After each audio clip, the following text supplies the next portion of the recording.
Hello and welcome. Let's make some cranberry corn muffins. Recently, while making the cornbread and muffin videos, I was reminded that corn muffins exist and I haven't had any in years.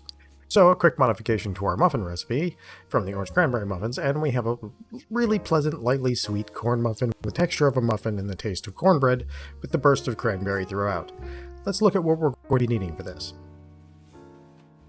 For this recipe, we are going to need 1 1/4 cups flour, 3/4 of a cup of cornmeal, 3/4 of a cup of sugar, 1 teaspoon baking powder, 1/2 teaspoon baking soda, 1/2 teaspoon salt, 1 cup dried cranberries, 1 egg, 3/4 of a cup of milk or next milk for dairy-free version, 1/4 cup of vegetable oil. So this is super easy. Just like the regular muffins, we want some clumping to help us get that muffin texture. So we start with our wet ingredients and mix them until they are even in color, or you're tired, whichever comes first. This just makes sure that when we do end up with the clumping, we get the most even mixture with only parts of it clumping, and make sure all the dry we throw in gets roughly the same amount of wet ingredients. Once it looks about like this, you are ready to go. Adding our dry, we start with the cornmeal and then the flour. I mixed it a bit between those two and the rest, but I don't think you need to. You could probably skip that and just dump everything into the mix. But starting with those two makes it so clumping will be 99% just those two things, and it gives the rest of the dry ingredients a bit more chance to disperse somewhat evenly. Now, you're going to want the mixture to get almost smooth. It should look roughly like this, and then we'll mix in our cranberries. Doing them last like this, make sure they don't have any issues since they are still somewhat sticky and they're not going to all sink to the bottom. And no one wants a baking powder covered cranberry either, so. Once the cranberries are fully mixed in, let the batter sit for 10 minutes to rest. Once your 10 minutes are up, we are off to a non-stick or greased muffin tin. Fill your muffin tin about 3/4 of the way and you're good. This will make sure you don't have too much overflowing muffin top. If you fit too high, they tend to turn into one giant muffin top with just small muffins attached to the bottom.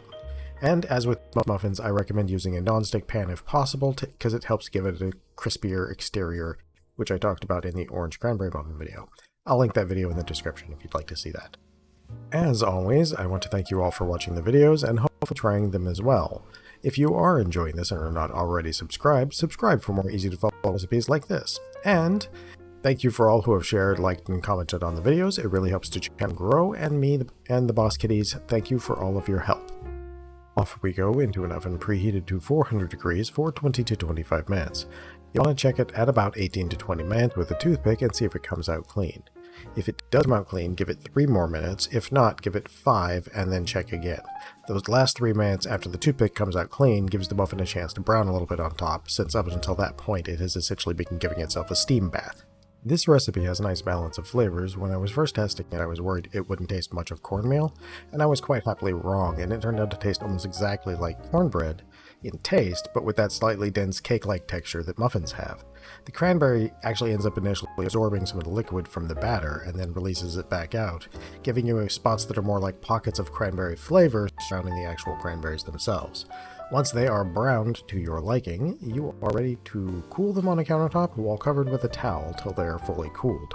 If you do not let them cool enough, they will break up when you try to remove them from the muffin tin. So you want to make sure that you let them fully cool, since the cornmeal also makes them a little more crumbly to begin with.